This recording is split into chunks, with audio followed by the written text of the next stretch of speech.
2021-2020 untuk guru. Coba kita kerjakan sama-sama teman-teman.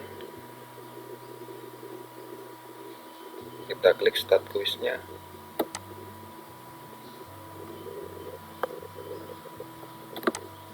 Untuk soal nomor 1, dengan disusun dan diterbitkannya panduan penyelenggaraan pembelajaran PAUD Dikdasmen di masa pandemi COVID-19 ini untuk membantu guru dan satuan pendidikan dalam penyelenggaraan pembelajaran di masa pandemi COVID-19, diharapkan di sini ada beberapa pilihan teman-teman.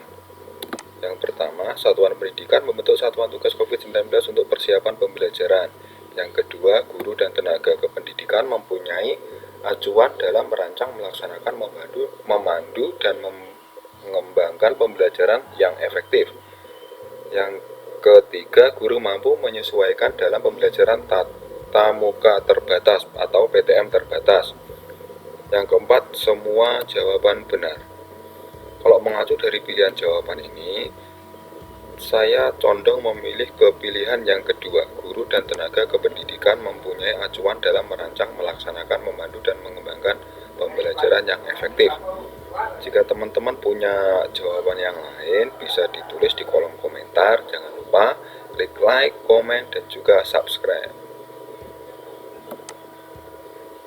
Next, ke soal yang kedua.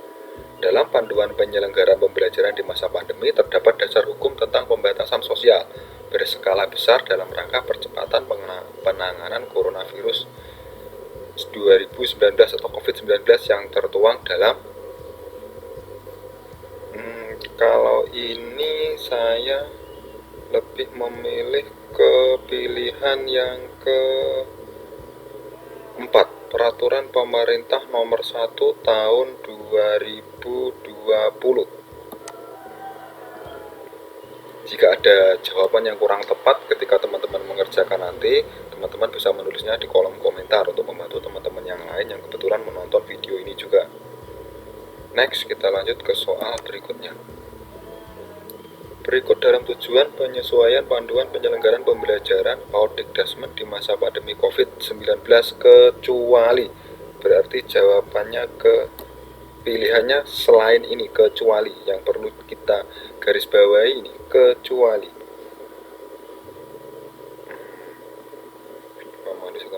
Memandu guru dan tenaga kependidikan dalam merancang, memfasilitasi, memandu warga satuan pendidikan dalam melakukan pemantauan, membantu guru dan tenaga kependidikan dalam melakukan penyesuaian.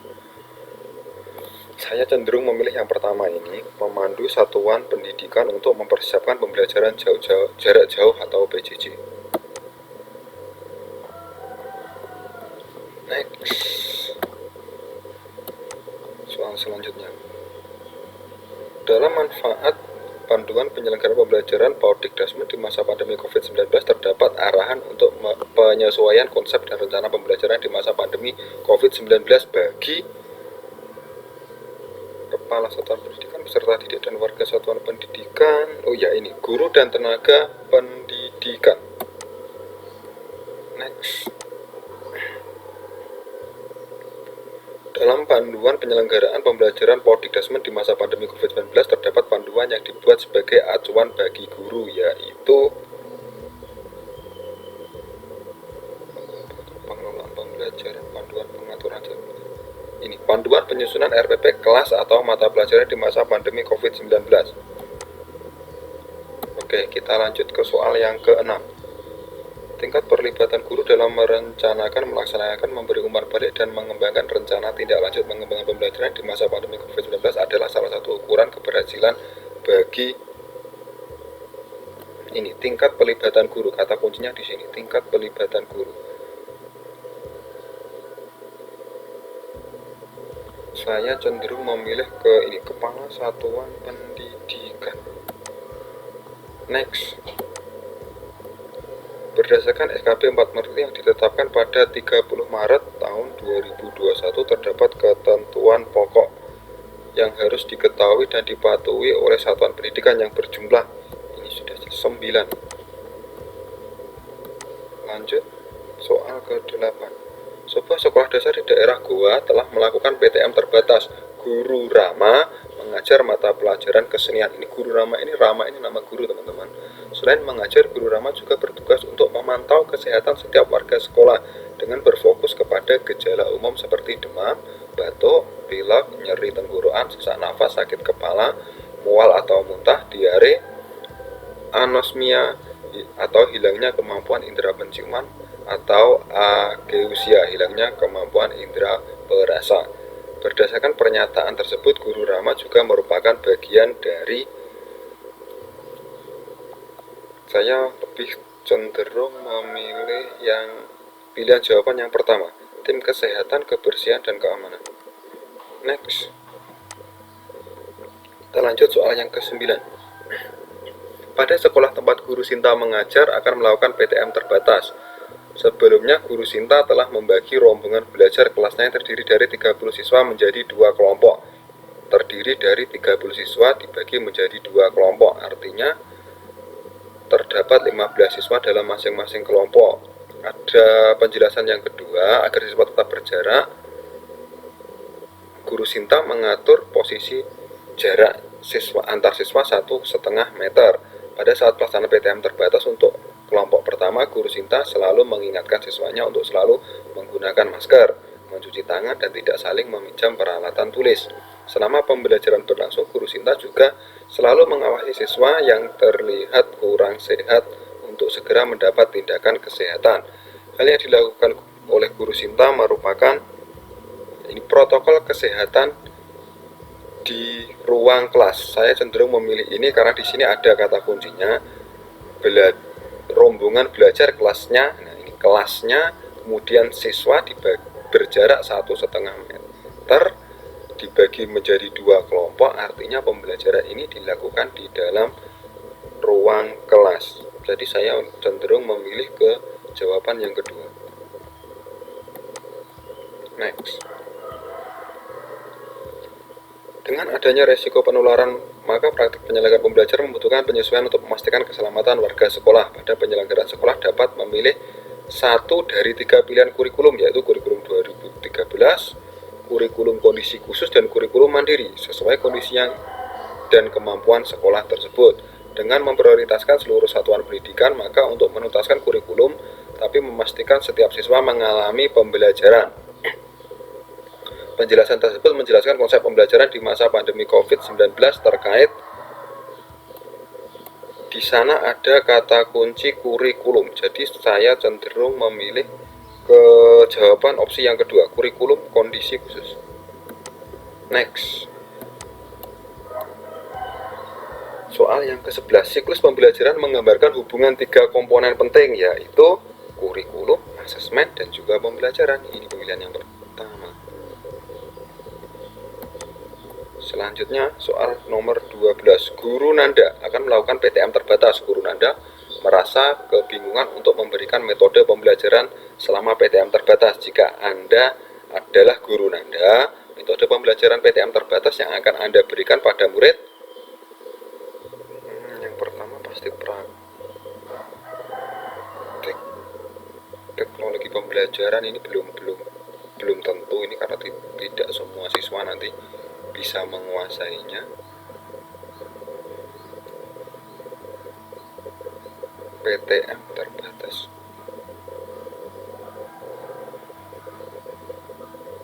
Antara yang kedua dan yang keempat kalau menurut saya. Praktik guru kunjung, refleksi, dan teknologi interaktif.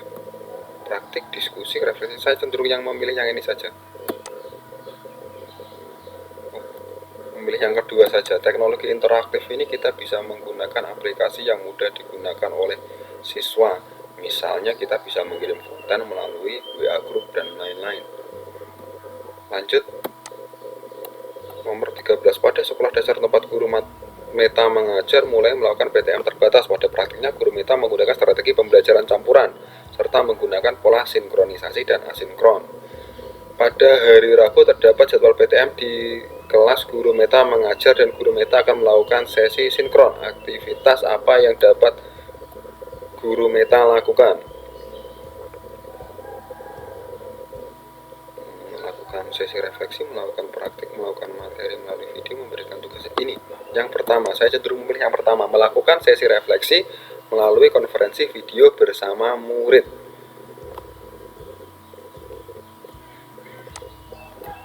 Next, soal yang ke-14. Guru Karen akan melaksanakan PTM terbatas pada kelasnya. Sebelum Guru Karen melakukan beberapa aktivitas untuk mengetahui kesiapan psikososial murid, menumbuhkan minat belajar murid, dan berdiskusi terkait tujuan pembelajaran yang akan dicapai.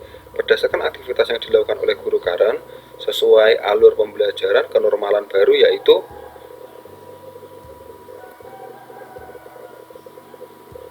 ini, sebelumnya Guru Karen melakukan beberapa aktivitas, kata kuncinya di sini. Jadi saya cenderung memilih ini, orientasi kesiapan belajar dulu, karena di sini dijelaskan sebelumnya Guru Karen melakukan beberapa aktivitas untuk mengetahui. Jadi mempersiapkan kesiapan belajar bagi siswanya terlebih dahulu yang dilakukan oleh Guru Karen. Jadi saya cenderung memilih opsi jawaban yang kedua. Selanjutnya, Guru Fandi adalah guru mata pelajaran fisika di sekolah menengah pertama swasta. Pada tahun ajaran ini, sekolah tempat Guru Fandi mengajar dan akan melaksanakan pertemuan tatap muka terbatas, dan Guru Fandi sedang kesulitan untuk menyusun RPP. Langkah-langkah yang dilakukan oleh Guru Fandi untuk menyusun RPP adalah, yang pertama pasti menganalisis rencana dan jadwal pembelajaran yang ditetapkan. Yang kedua, melakukan asesmen diagnosis terhadap kondisi peserta didik dan orang tua untuk memulai pembelajaran. Menyusun jadwal pembelajaran, hampir sama semua jawabannya ini. Menyusun rencana pelaksanaan pembelajaran. Oh, ini melakukan refleksi, jelas bukan, belum saatnya ini melakukan refleksi ini. Refleksi ini biasanya di bagian yang terakhir. Oke, kita coba lihat dulu. Yang melakukan refleksi di bagian yang terakhir hanya pilihan jawaban yang pertama. Jadi saya lebih cenderung langsung memilih ke ini, karena refleksi itu biasanya dilakukan setelah kegiatan pembelajaran dilakukan. Apa yang terjadi di dalam pembelajaran, kelebihan serta kekurangan yang terjadi di dalam pembelajaran, refleksi ini bisa kita gunakan sebagai acuan untuk membuat pelaksanaan pembelajaran di pertemuan selanjutnya lebih menarik, lebih baik lagi. Jadi saya cenderung memilih opsi jawaban yang pertama. Mungkin jika teman-teman nanti punya opsi jawaban yang lain dan jawabannya itu benar, ketika akhir nanti selesai mengerjakan 20 soal ini, teman-teman nanti bisa menulis di kolom komentar. Jika ada teman-teman yang kebetulan menonton video ini, kita bisa membantu mereka juga. Next, kita lanjut ke soal selanjutnya. Dalam pelaksanaan PTM terbatas, guru diharapkan mampu menyusun jadwal pelajaran kelas atau mata pelajaran yang diampunya dengan melalui tahapan-tahapan berikut ini, kecuali. Kata kuncinya di sini ada kata kecuali. Memastikan kesiapan protokol kesehatan, ini sudah jelas. Menyusun kelompok belajar per kelas, ini sudah pasti. Memetakan harus. Ini menyusun asesmen diagnosis. Ini yang disusun jadwal pelajaran kelas atau mata pelajaran, belum sampai ke asesmen ini. Kalau memetakan pelajaran kan sudah jelas. Untuk menyusun mata pelajaran, membuat jadwal ini, kita harus tahu pemetaan dulu mata pelajaran kita. Menyusun kelompok belajar ini sudah pasti. Kalau kelompok belajarnya per kelas bisa 3 atau 4, kita harus punya susunan kelompok belajar ini dulu. Memastikan, ya ini sudah pasti, memastikan kesiapan protokol kesehatan harus ini. Jadi yang ini, saya cenderung memilih jawaban yang keempat. Next, nomor 17. Guru Fajar sedang mempersiapkan tahun ajaran baru dengan dilaksanakan PTM terbatas dan sedang menyusun jadwal pembelajaran kelas. Setelah memetakan mata pelajaran pada sesi PTM terbatas dan PJJ, maka langkah selanjutnya yang harus dilakukan oleh Guru Fajar adalah setelah memetakan mata pelajaran, di sini kata kuncinya, pada sesi PTM terbatas dan PJJ. Langkah selanjutnya menentukan durasi sesi PPJ, bukan, menulis daftar nama peserta didik per kelompok belajar. Menyusun jadwal PJJ sesuai dengan aturan jumlah PTM, menentukan durasi waktu. Saya cenderung memilih yang kedua ini, menulis nama peserta didik per kelompok belajar yang sudah ditentukan di setiap kelas. Next, tujuan dari pemantauan kecuali. Ini teman-teman, ada kata kecuali. Soal-soal seperti ini yang terkadang sering mengecoh kita, teman-teman. Mengetahui tingkat kepatuhan protokol kesehatan sudah pasti. Mengetahui tingkat efektivitas pengelolaan pembelajaran, iya. Mendiskusikan dan menentukan dukungan yang dibutuhkan satuan pendidikan, iya. Menilai kepatuhan protokol, bisa juga menilai. Tapi antara yang pertama dan yang kedua ini kan hampir sama, mengetahui tingkat kepatuhan serta menilai. Saya cenderung memilih yang ini saja, teman-teman. Menilai. Kalau menilai kan harus ada angkanya. Kalau nggak gitu, ada deskripsi tentang penilaiannya. Saya cenderung memilih yang keempat ini saja, teman-teman. Next. Nomor 19, sebagaimana dijelaskan sebelumnya, penjaminan mutu diperlukan guru sebagai refleksi dalam menentukan perbaikan pelaksanaan pembelajaran di kelas atau pada mata pelajaran. Adapun kriteria keberhasilan, ya ini kriteria keberhasilan pembelajaran di masa pandemi COVID-19 bagi guru, kecuali lagi, teman-teman. Aduh, banyak sekali soal yang tipe kecuali seperti ini di sini. Menyusahkan.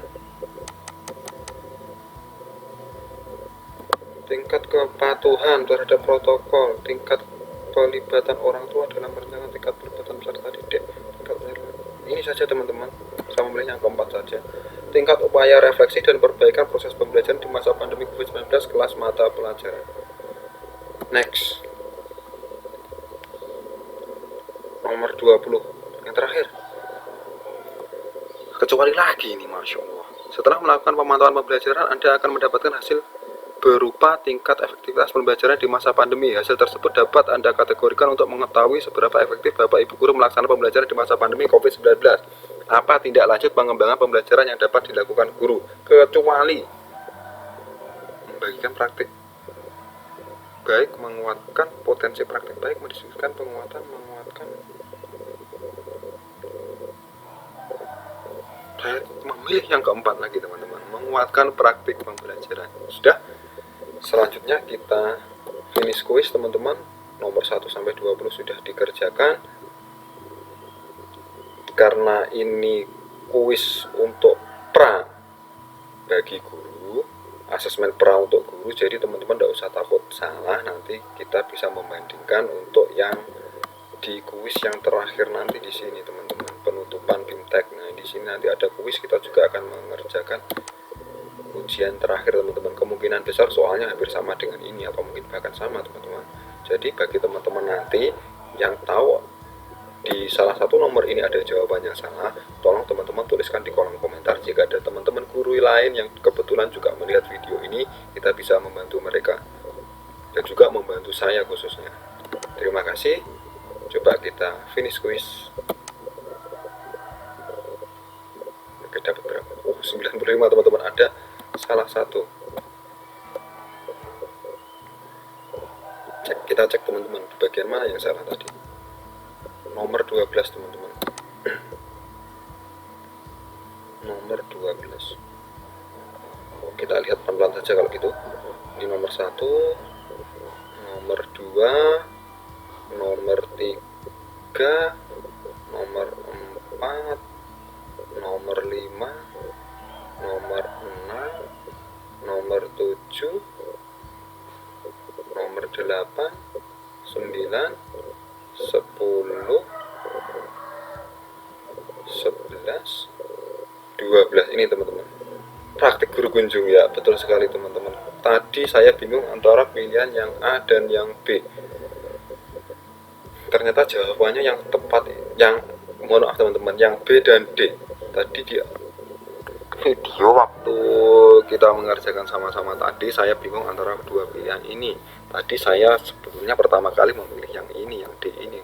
Ada umpan baliknya, tapi karena di sini ada kata teknologi interaktif dan PTM secara terbatas ini, pembelajaran yang dilakukan di kelas kan hanya sebagian siswa. Itu artinya sebagian siswa yang ada di rumah, kita harus melakukan pembelajaran secara daring.